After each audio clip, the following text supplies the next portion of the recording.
kata-kata semoga Allah menghinakanmu, ini sungguh sangat tidak baik. Ya, sangat tidak baik.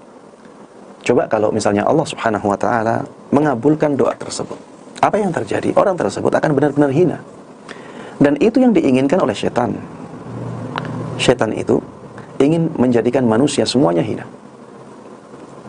Maka jangan sampai kita membantu setan menjadikan seseorang hina. Kemudian yang kedua, kalau orang tersebut mendengar doa buruk ini, maka dia akan merasa menjadi orang yang hina. Akan ada perasaan seperti itu. Dan orang yang merasa dirinya hina, sebagaimana saya katakan tadi, dia menjadi tidak punya semangat untuk menjaga kehormatannya.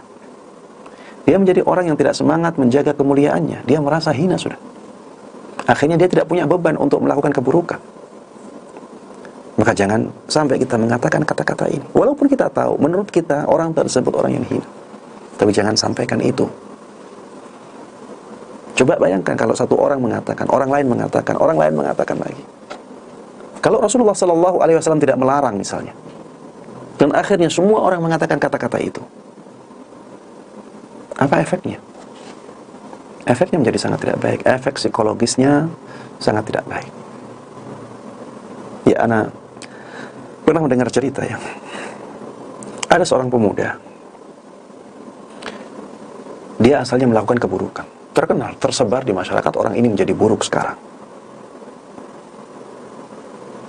Akhirnya masyarakat memandang dia sebagai orang yang buruk. Setelah itu jamaah sekalian rahimanirahumullah, orang ini taubat. Alhamdulillah.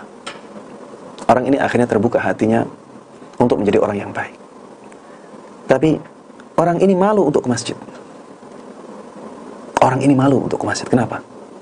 Karena orang-orang menjadi heran ketika orang ini ke masjid. Loh, kamu kok ke masjid? Ada kata-kata seperti itu. Dan yang mengatakannya tidak hanya 1-2 orang. Akhirnya, ya, dia merasa dilihat orang buruk.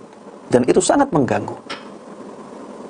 Dan itu menjadikan dia akhirnya ingin keluar dari lingkungan seperti itu. Dia ingin menjadi baik, akhirnya dia lebih baik pindah ke tempat lain untuk melakukan kebaikan di sana.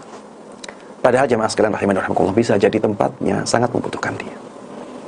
Makanya, ya kata-kata kita harus kita jaga. Ingat terus sabda Nabi kita Muhammad sallallahu alaihi wasallam, "Man kana yu'minu billahi wal yawmil akhir, falyaqul khairan aw liyasmut."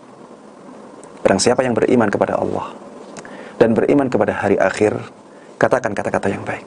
Kalau tidak bisa, diamlah.